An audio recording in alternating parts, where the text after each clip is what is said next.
আসসালামু আলাইকুম ওয়া রাহমাতুল্লাহি ওয়া বারাকাতুহু।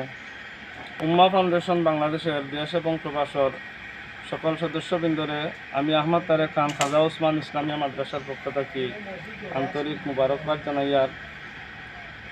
আমরা খাজা ওসমান ইসলামিয়া মাদ্রাসা এবছর থেকে শুরু হয়েছে। মসজিদ ও পাঠদান চলের আমরা নতুন একটা ঘর নির্মাণ করছি। নতুন এই ঘরের লাগি 3টা দরজা এবং 5টা জানালার জন্য আমি উম্মাহ ফাউন্ডেশনের জনাব আব্বাস আলী ভাইয়ের মাধ্যমে উম্মাহ ফাউন্ডেশনের সম্মানিত উপদেষ্টা জনাব আব্বাস আলী ভাইয়ের মাধ্যমে আবেদন করছিলাম। আলহামদুলিল্লাহ উম্মাহ ফাউন্ডেশনের পক্ষ থেকে আমি 20,000 টাকা দরজা জানালা বাবদ পাইছি। তো 3টা দরজা আর 5টা জানালা এই টাকা দিয়া ওইতো নাই। তো আলহামদুলিল্লাহ আল্লাহর শুক্রিয়া। আমরা নজরুল ইসলাম ভাই তাই কাতার প্রবাসী তাই আমরা আশ্বস্ত করছেন যে বাকি যা টাকা লাগবো নজরুল ভাই বহন করবা।